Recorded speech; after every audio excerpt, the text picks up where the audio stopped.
So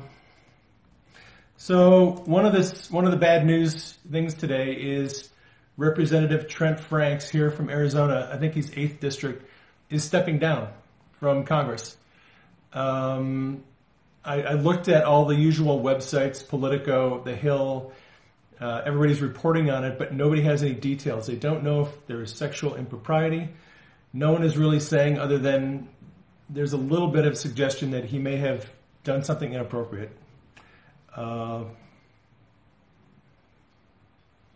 So don't really know what's going on with that.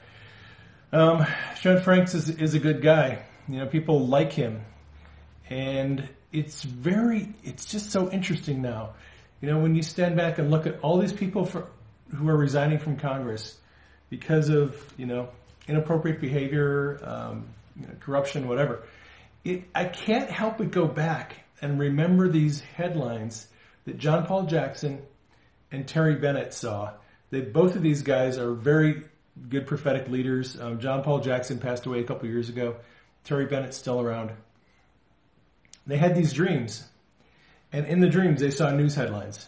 And if you go back and look at their prophetic words from years ago, you'll see a lot of these news headlines have already come to pass. And one of the headlines that Terry Bennett saw was, "Resignation fever hits Washington." And I think we're in the midst of that right now. I think we're seeing that headline come to pass. That we're in a season where there's going to be a lot of people resigning in Washington. Yeah, I mean, you just see it every day. There's more people who are resigning, you know, for whatever reason. You just wonder tomorrow who's going to be the next one, right? So Trent Franks is out. Al Franken stepping down probably next week after he gets to take a few shots at Roy Moore. When Roy Moore gets elected, Al Franken will want to, you know, give him the left hand of fellowship, the left foot of fellowship, I should say, and take some shots at Roy before he goes out the door, you know. But that's kind of how it is. When you're a politician, you're a politician. You're just going to be all about politics. So how about Menendez? No, don't even start with Menendez. Menendez should have stepped down a long time ago. And nothing is really happening. His trial has just been a disaster. So we'll have to wait and see what happens to Menendez. But he's still in there right now. So some of you probably saw the hearing this morning where Christopher Wray, the new director of the FBI, was in front of Congress, and he was answering questions, and there was all this. Yeah, there was a mistrial. That thing was messed up from beginning to end. It was obvious that Menendez's attorneys were trying to mess up the process. They kept putting out these motions that the judge kept denying, and the attorneys had no other option than to try to get a mistrial, and they were succeeded at it. So if you saw the congressional testimony this morning of Christopher Wray, I didn't find it terribly interesting. I read his 13-page report that he sent to Congress yesterday. It's on my Twitter timeline. It's pretty boring stuff. It's about all the different departments and programs in the FBI and what his philosophy is about, you know, structure and strategies and changes and challenges and all that stuff. And it's really, I think it was really just kind of a status. That's what's going on right now, is these directors of the departments have to go into Congress once a year and give them kind of a, you know, State of the Union address. Well, this is a state of my department address. Sessions had to do it. Chris Wray had to do it. All these other department heads, they have to go into the congressional committees that do oversight, and they have to give an end-of-the-year report on what the department's all about. It just happens to be a place where if you are a politician, yeah, Neville Johnson's had some interesting prophetic words too. Yeah, so a lot of people now are aware that there is an inspector general. Oh, wait a minute, there's an inspector general. There's a person who's actually, you know, kind of outside the department who comes in and does investigations. And I've been talking about that on my last 3 Periscopes. We talked about the Inspector General report, that it's coming out. Most of the questions that went to Chris Wray, he deferred to this Inspector General report. He's like, look, I can't tell you what is going on with Comey and Hillary and the investigation, all that stuff. That's all going to be in the Inspector General's report. So, there's a lot of emotion, and a lot of people really want to get information. But, Chris Wray wisely deferred all that to, look, the Inspector General's report is coming out. You're going to have to wait for it. I'm going to have to wait for it. Let's just wait and see what comes out. And, I'm not getting my hopes up about the Inspector General report. But once that report comes out, we'll at least know a couple more things. We'll know that the Inspector General looked into these incidents. If everything is swept under the carpet and no charges and no one's arrested and there's no disciplinary action, then we know that the Inspector General is probably not trustworthy. And then Congress can go after the Inspector General or, whatever happens next. So a lot of that is going to have to wait until the IG's report comes out. But look, bad news is coming out every day about the FBI. Sally Yates and Loretta Lynch and Eric Holder and James Comey can defend the department all they want and say we have integrity, we're straight shooters, there's no corruption, there's no politics. What we find out every day is that is not the case. We're finding out that it's way more corrupt than we thought. Hey, Jay Wink, thanks for sharing. So that brings me around to this latest report by Thomas Paine. So Thomas Paine broke the story that Andrew McCabe was demoted. Thomas Paine has more information on what's going on inside the FBI than any 3 news agent reporters out there. He's got more information than Fox and Sarah Carter and ABC and Newsweek put together. He has sources inside the FBI. And whenever he breaks a story on the FBI, he's like weeks ahead of everybody else. So he broke a story a couple days ago about women, mostly women and some men, who are coming out and talking about sexual exploitation, sexual assault, sexual harassment, bribery, extortion, involving sexual impropriety in the department, and it's been covered up for years, and it's not getting any better. And the accusations are that Mueller and Comey covered it up and allowed it to happen and didn't really address it the way they should have. So that's a story that came out a couple days ago. And now, this latest story that he published today is, and I'll read the headline to you, FBI paid $100,000 for the concocted Trump dossier during the election, and John McCain helped broker the classified deal with Comey. So some of this is not really news to us who have been watching this go on. We kind of know what's been happening. I'm just going to read this article to you, and we'll talk a little bit about it. And it kind of plays in with what we were talking about yesterday and my suspicion. So FBI insiders say that FBI Director James Comey and Andrew McCabe, who is a deputy FBI director, used Bureau funds to underwrite the controversial dossier on President Trump during the 2016 presidential election. Sources are confirming. And the deal to dig dirt on presidential candidate was put together with the help of Senator John McCain, these sources are saying. New revelations, in fact, might be the worst kept secrets in Washington, D.C., but now rank and file FBI agents want the Bureau to come clean on its relationship with the author of the problematic Trump dossier, former British spy Christopher Steele.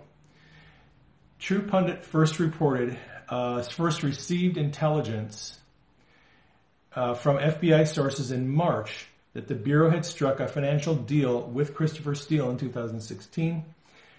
Federal law enforcement agents have divulged to True Pundit, and here's a set of bullet points. 1. Steele was likely paid somewhere in the area of $100,000 by the FBI for the research, perhaps even more. Number 2, Senator John McCain was involved in brokering the introduction of Steele or Steele's preliminary research to the FBI bosses.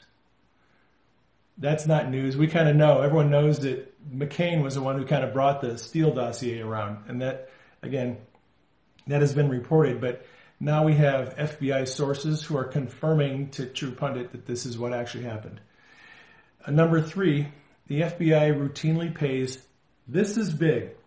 This is big. Number 3, the FBI routinely pays third-party private intel firms to gather evidence used to secure federal search warrants, arrest warrants, and FISA court warrants. They use privately concocted, bring together private company that they're paying to create information, intel, and research to do search warrants, arrest warrants, and FISA court warrants. What did I tell you yesterday about George Webb? George Webb suspected that the way that the Steele dossier was concocted is actually a modus operandi. It's not a one-off event. It's the way the FBI does business. And this report sort of confirms that suspicion. No one's frozen, Teresa. It's just you. You can X out and come back in if you want to. Number 4. Oh, hang on. If it's frozen, I might have to... Okay. Now it is frozen. All right, sit tight. People are leaving. People are coming in. Is it okay now? Are we back?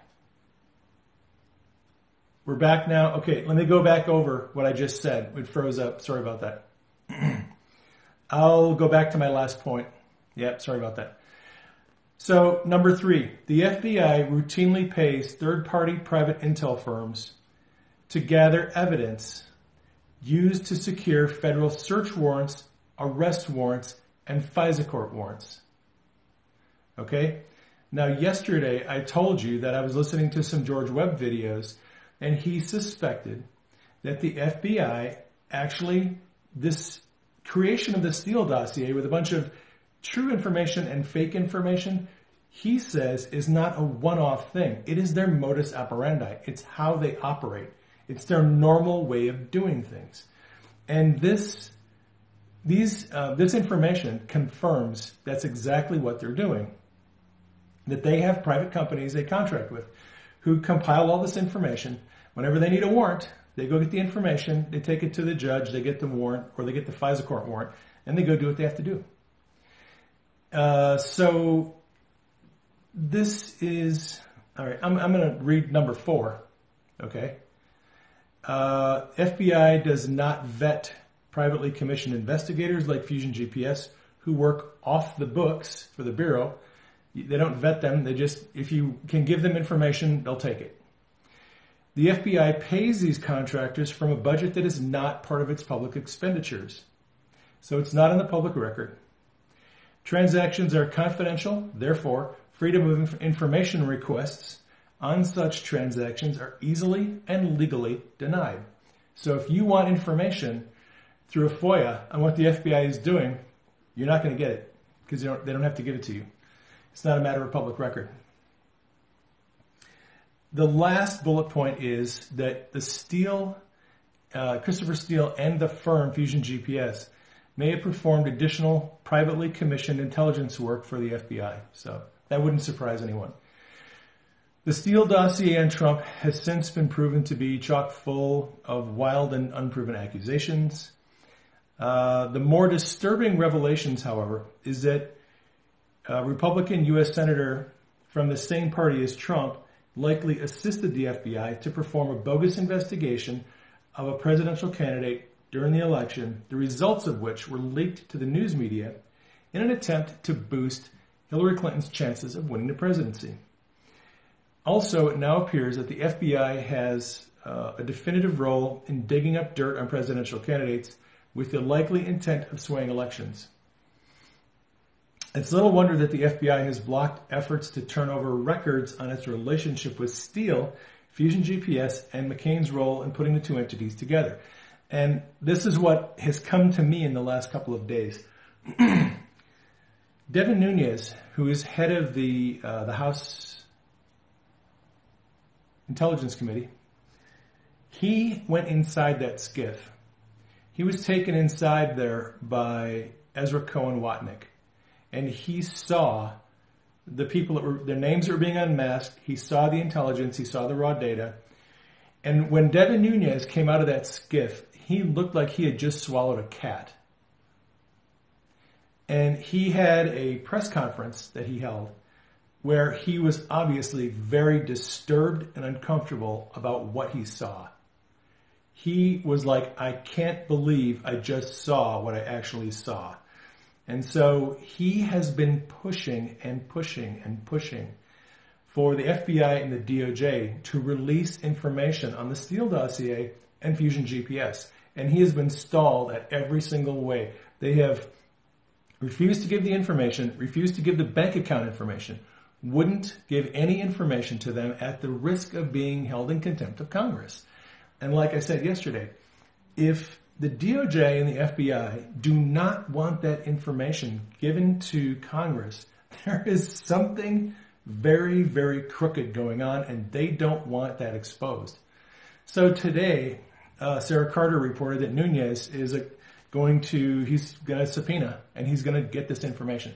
Because look, Nunes has been inside that skiff, and he knows what is going on.